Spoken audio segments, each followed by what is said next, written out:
Welcome everybody to another great episode of the Beyond Normal podcast, where every founder story is a journey worth exploring. I'm your host, Kenny Groom. Today I have a very special guest in studio with me. Hello. Yes, Rachel Cash. She is you go by CEO or founder?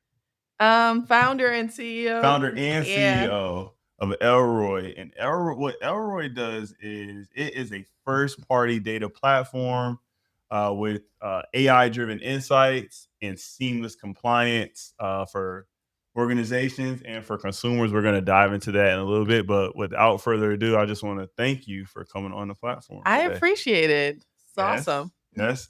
Have you been on podcasts before? I have. All right, so you know the drill, right? We're gonna leave no stone unturned. We're gonna dig into your story. So without further ado, let's hop into the first question. Mhm. We're gonna take things back, right? In terms of what you were doing before Elroy and what led you to start thinking about data privacy as a business that you would want to take a gamble on yourself with being a founder. Yeah, that's a good question. And it's a long answer. So I'll try to truncate it down for us. So I went to North Carolina Central School of Law. So I'm a legal eagle. Shout out Central. And when I went to law school, I always knew I was going to go into business. So I always knew that I wanted to go on the business route. But a lot of the classes that I took were constitutional law driven. And I really fell in love with how does one own their persona or themselves, their likeness in an ecosystem. And just like, so I graduated a little bit ago. So 2013, I went to 2013, I went to law school. So it's been a minute. 2014, I went to law school. So it's been a minute. And so then I was focused on trademark law. And so think Michael Jordan trademarking his signature, the Jordan emblem, and can individual consumers do that or individual people do that? It was right in the like onset of NFTs and more people putting themselves on YouTube and in the digital economies. Coupled with, I was working the front desk in law school, so I had no technology experience, but I was working the front desk and kind of just had everybody coming back and forth. So it's kind of like this central mechanism while very interested in the constitutionality of individuals, right? Um, so start studying for the bar exam. All these things are kind of all these thoughts around how can people own their likeness under the Constitution? How can we integrate in technology into this? And then there was an Experian data breach when I was sitting at the front desk. So I took like a whole a side trip into security. And things just kind of snowballed from there. I did SOX 2 compliance right after law school just because I got really hyper focused on it. It was just by happenstance. And my first job, there was an opportunity for privacy. And it just like was all the stars aligned. The California Consumer Privacy Act had come out, and they like basically needed someone to help this program that they were running. So I was working in insurance in Chicago, and just everything aligned perfectly. And privacy, I found, was like where the law was keep trying to weave in the constitutionality of how do we protect consumers. It was technology, it was moving fast, and it's something that you rarely see in the legal field. And from there, I started building data orchestration systems. So the strategy around how organizations deal with data, how do we protect consumers? And so I was really excited about this because one, I was making money, and two, I was doing something I liked, and I was living in Chicago, but then COVID hit. Oh, And I had a lot of time to sit, and I was like, I'm doing something, but I'm not really still not solving the constitutional problem I believe in. That's what started me at like on Elroy's path. So long story, all these things kept coming to me, and I found a problem that I wanted to solve. I love that. So that aha moment for you when you knew you wanted, like, what was there a particular moment? Like that sounded like it was a quite a few experiences. So was there a Yeah. particular moment where you were like, I want to start? I think the moment, so I've had a couple in that path. I had a couple experiences. So I was relatively new attorney. So all my thoughts weren't always escalated to the top or the decisions that were made. And the decisions that were made were strategic decisions that were best for companies that I was working for and not best for the consumers that were going to be impacted. And all those no's started to like accumulate. Like, hey, I think this is going to be best for consumers, but I was getting red tape, like saying, no, we're not going to do that because we have to protect this from the business. And that was a trigger for me, like, oh, this isn't, we're not solving what I really want to solve. And so it just kept growing and growing and growing. And then I think the final step was one of the organizations, we were the first company to use OneTrust, one of the first big companies to use OneTrust, which was a data privacy company. And they became the fastest growing startup that year. And I was fundamentally opposed to their approach to privacy. And while we implemented the tool with the way that we thought were the best at the time, I said, if this team can do it, I can do it. And I think that was just seeing that visibility and seeing a team who was doing something new and people giving them chances while knowing there's a problem that I knew how to solve or had idea. That was kind of, and that jumped off the edge, and COVID gave me the opportunity. You ain't look back since. Yeah, right? but I mean, I have looked back because, like I said, I was making money. Oh, got you. So okay, so you having that strong background in privacy law, like how do you think that background prepared you to be a founder? So there's a lot of things about being a founder or just a business owner in general, even if you're not in tech, that I think is hard to jump over. For example, like filing your LLC, doing your C corp, even knowing like what's your best privacy strategies now are becoming like more and more core to what founders need to think about, because your investors are going to ask you about your compliance. Even if you don't have everything set up, what's your approach to it? So a lot of those hurdles, I think some founders had from, I think a founder will have a couple hurdles they'll have to be able to overcome. Some of them will be legal, some of them will be based on sales, and some of them be on marketing. The legal hurdle was not something I felt like legal stuff comes naturally to me. So it just helped me not feel scared about things that we had to do. Setting up and being strategic about that was fine. The parts that I needed more alignment that forced me to spend more or work on more were like marketing and sales and how do we communicate a story. On the other side of that, I'm very, very detail oriented and think like a lawyer. So everything has like a risk, a profile to me. And so I do, while being a founder, I'm taking a lot of risks, but most of the steps that I think through are, we probably build technology that we don't necessarily need because I understand our risks from like a security and privacy perspective. So I want to be at the bleeding edge of that. Oh, okay. Not necessarily where, hey, we have an MVP and we can do this, and if something happens, then we make the next jump. Yeah, okay. So on that side of things, you feel like you go above and beyond. Right.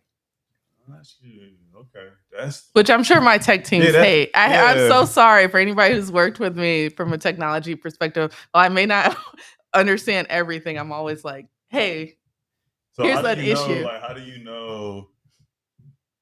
Because a lot of guests that we've had on or just founders that I talk to, they have that mentality that if it's like 70% done, I'm gonna release it.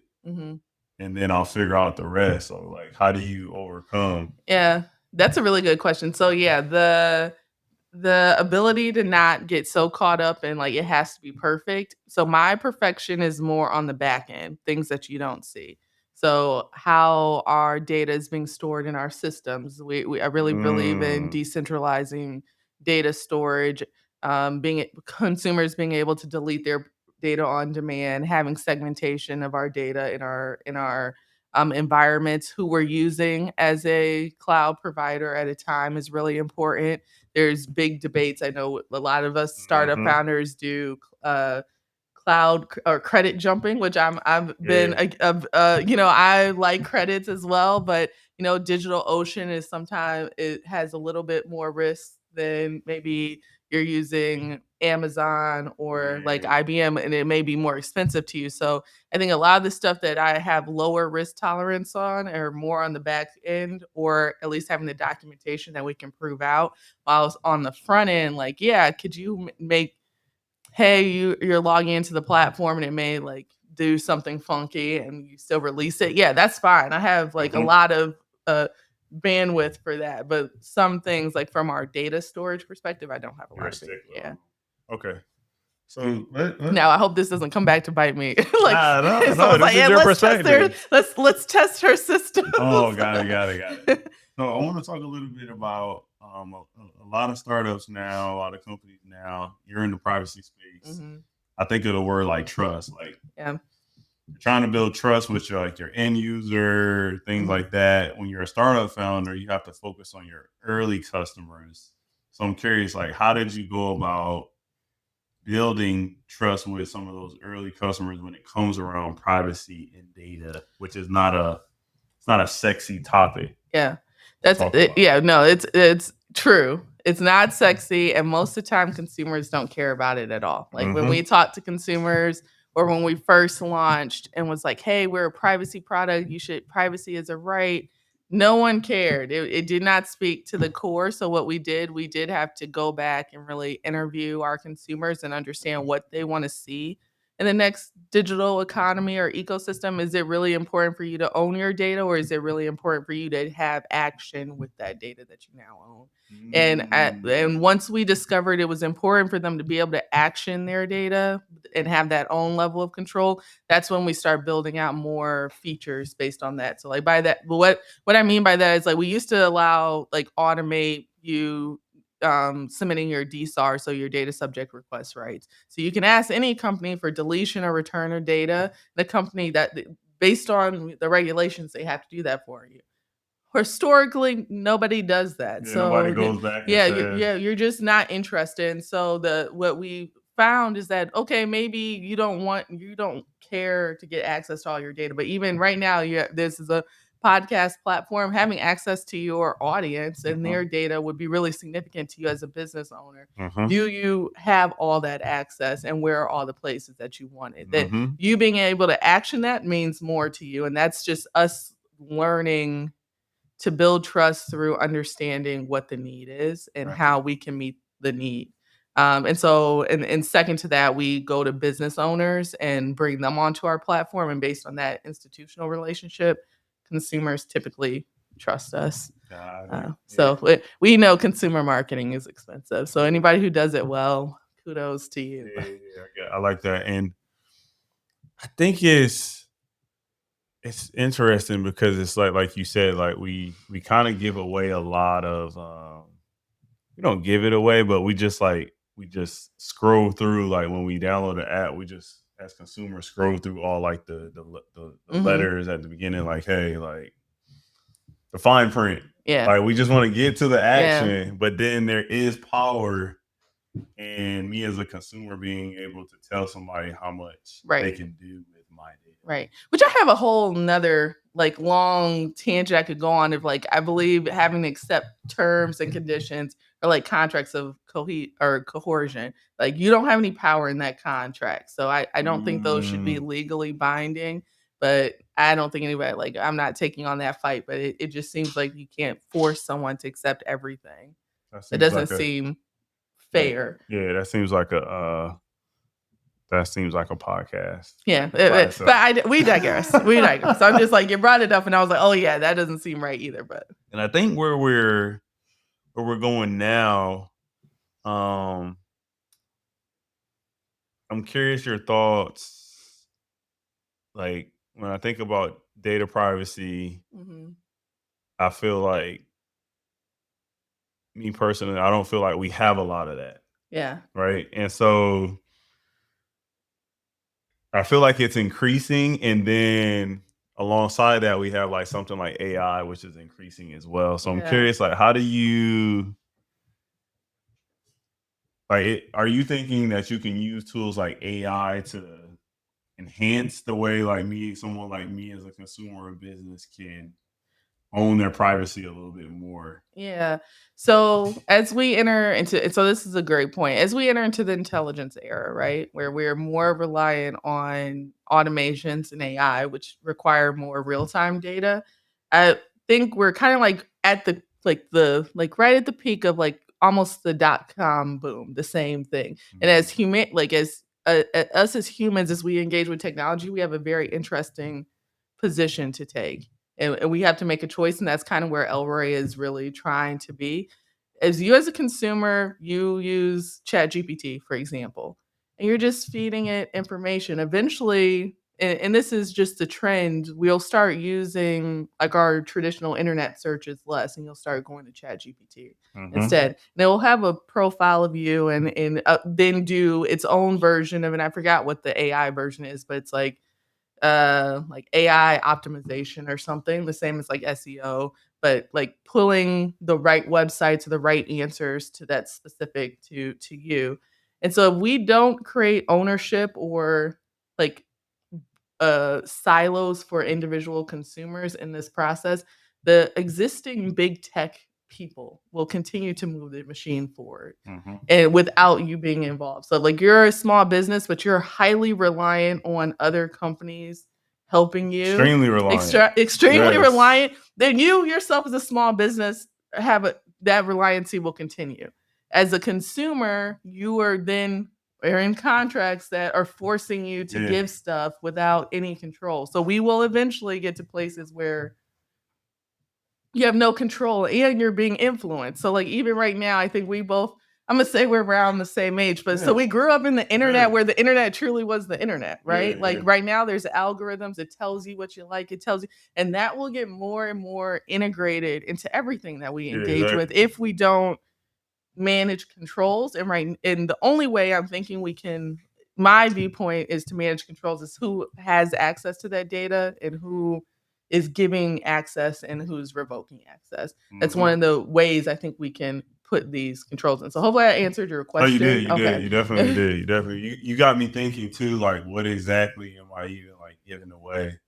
Because everything. I'm quick to just like, oh, this is an AI. Yeah. Something that'll let me try something new. Yeah, let me just try something new. And it's like, all right, fine print. All right. Whatever. Let me get to the action. Because anything free costs us something. I think that's what we have to remember. It costs you something. You just don't always know what it is. So let's pivot a little bit. Let's talk about what kind of people are you leaning on right now to build out Elroy? Like talk about like how you're building your team and what you're looking for there. Yeah, so I think right now I've been mostly building my team based on recommendations, and I'm at another crossroad as part of this journey. When you're beginning, and I think this is probably similar to a lot of founders, there's very specific people that are interested in being in the startup world. You have to have a high risk tolerance. You have to have the ability to know that like some days you don't know when that startup's going out of business. Like you just are willing to do that. And then two, you have to kind of believe in the mission.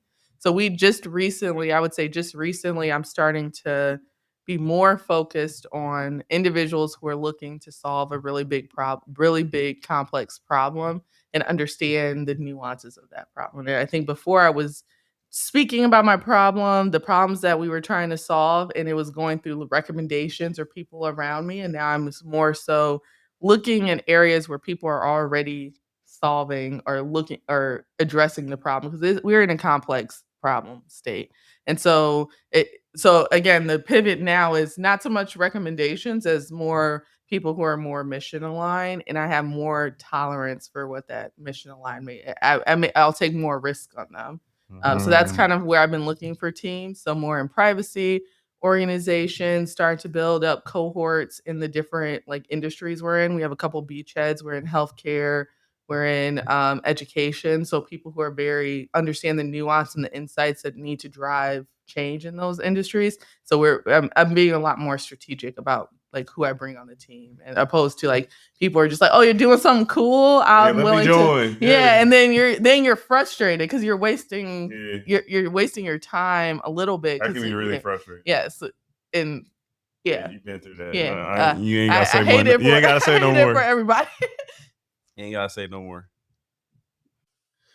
So transitioning a little bit, because the way that you have laid out the privacy focused market in terms of opportunity, it seems like there's space for a whole bunch of players in this space. So what you could sort of advice would you give to someone who's thinking about starting a privacy focused tech company? Like, where should they be thinking? So I think there's two paths. I think you could be a privacy focused tech company. I'll get to that. Or you're a tech company who's going to be dealing with data. And I think more startups should be thinking through their data plan, especially like everybody's like AI powered. Most startups are AI powered, data powered, doing something. And as part of that thought process or how you position yourself, it should be able to communicate your privacy by design. How are you dealing with your consumers' data as you collect it, and how is that going to drive your business? So that's one path. So I think that's one thing that should be integrated in every startup or in every business, to be honestly, but mostly with startups. Then two, of your privacy focus, I do think solving the data ecosystem issues requires a lot of different technology to come together and reshape the data ecosystem. So there's a lot of space here for where how we leverage data, how we're managing consent for data, how you may be thinking about data privacy differently than me. Especially, we have a huge generation at Central working with students who are taking. Central has a privacy course now that they have backing from large organizations. So we have larger or younger lawyers coming in who are right at the beginning of their career, so they have nothing limiting their thoughts of what could happen. So I think there's space for new ideas for privacy, and if you get a chance to get into the nitty gritty of the issues, it's a good industry to get in. It's safe. Yeah, I believe based off of what you're telling me, like it seems like there's plenty of. I'm a big proponent right now of like B2B businesses, Right. like us having more of those, and so it seems like there's some room for somebody who's coming in new to the space, who's a new attorney or something like that, to put on that entrepreneur hat and create something new. Right. Perfect. Yeah. So I'm going to ask this question a little bit selfishly. Mm-hmm. As a consumer, are there things as consumers we should be considering more when it comes to privacy and how we engage with companies? Yeah, so it really is, and I know it's nuanced and it's complicated, but when you have a technology that you're using often, right? You need to make sure you're just at the baseline have some level of control over it. So if we're leveraging Chat GPT often, there's a setting in Chat GPT that says turn off training, the model training. So if you think about it, if we're using it for our businesses, it's proprietary, really, right? And so, but if you're training this model, now there's no guarantees. I'm not saying this is a guarantee that ChatGPT won't go out and train on the data, but they do have a toggle that says, "Hey, don't train this model based on the data I provide." So really, it should just be very local to your computer and what you provided. So in each technology, I think that's what you need to be able to do and find. Even if it's very nichey or very quick content, of how I can be safer. So we use like Meta a lot. So it's Instagram. They're big policy shifts and making sure we understand the setting features in those policies. You probably leverage YouTube and Instagram and different things.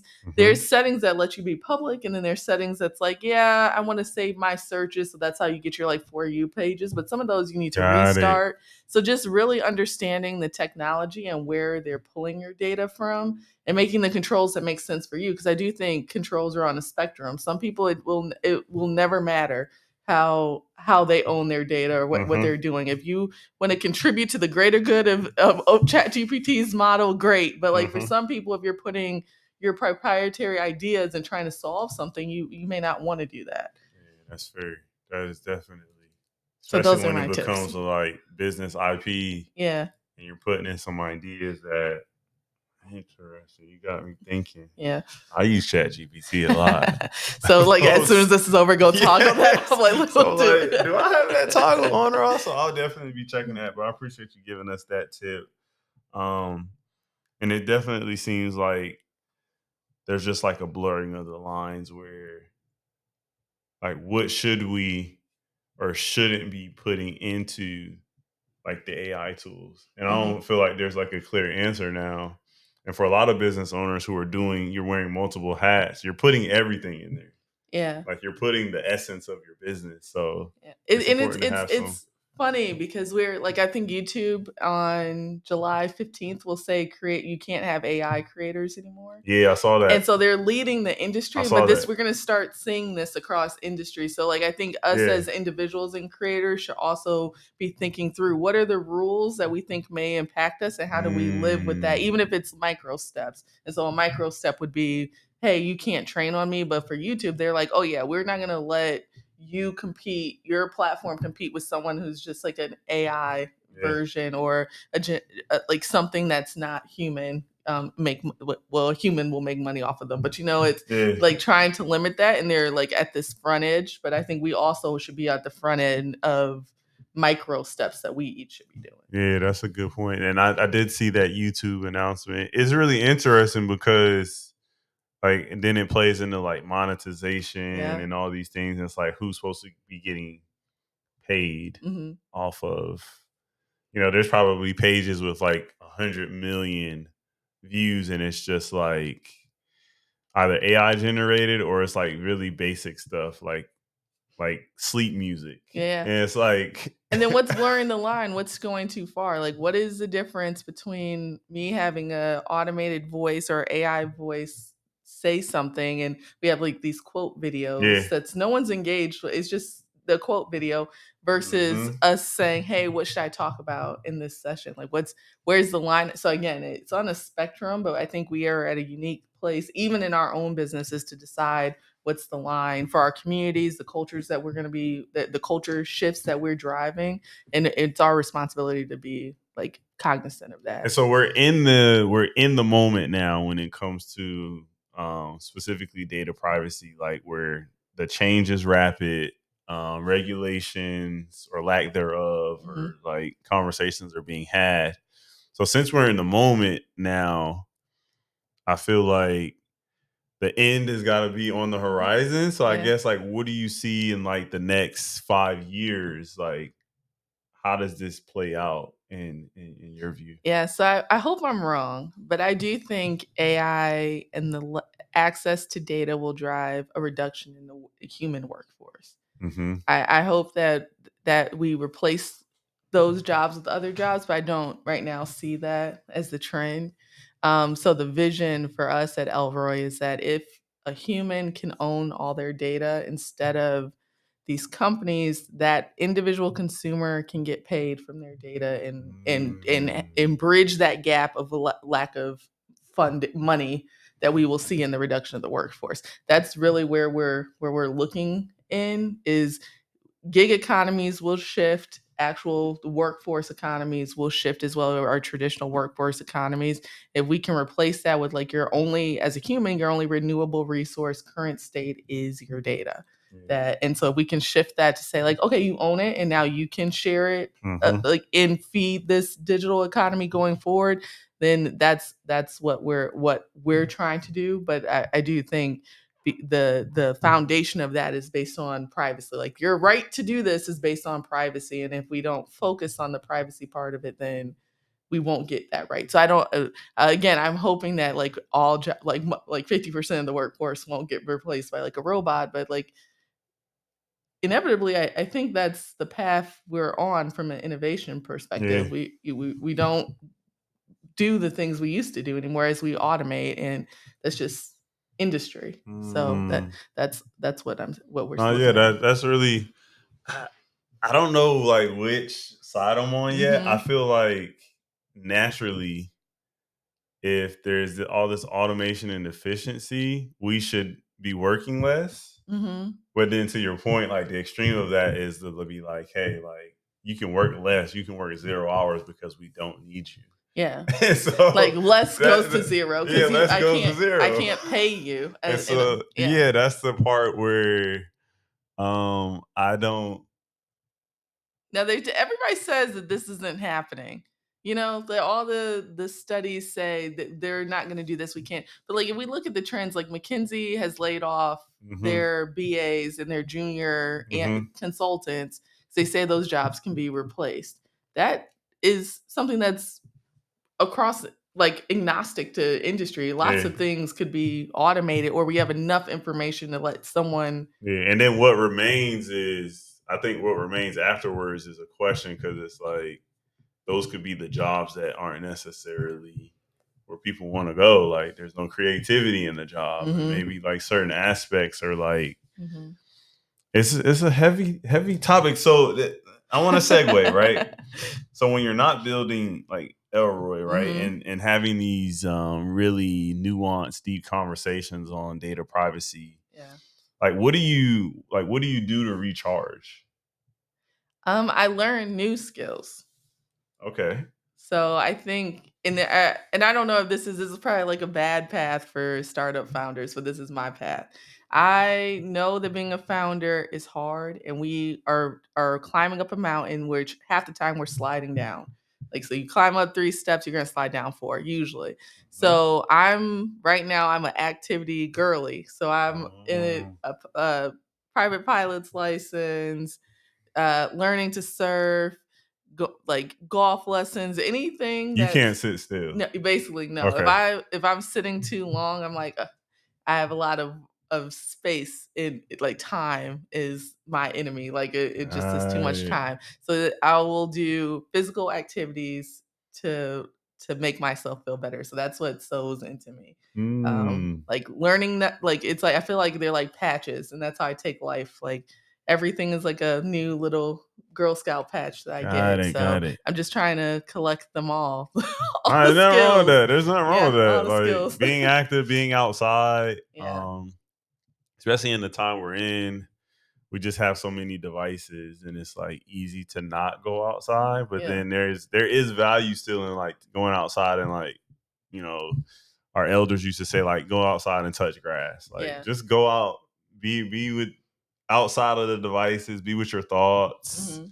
Mhm. Um, there's power in that. Yeah. So that's cool that you have the you have the capacity or the flexibility in this moment to be building your passion, and then when you unplug, go outside. Yeah. I think that's pretty cool. Mhm. So, I appreciate you for sharing so much with us in this interview. I learned a bunch, and then a big thing for me, and I'm pretty sure some of our listeners, we're all gonna go to all those apps we're on now and be like, okay, like what are some, at least like question, what are some of the data privacy practices that Right.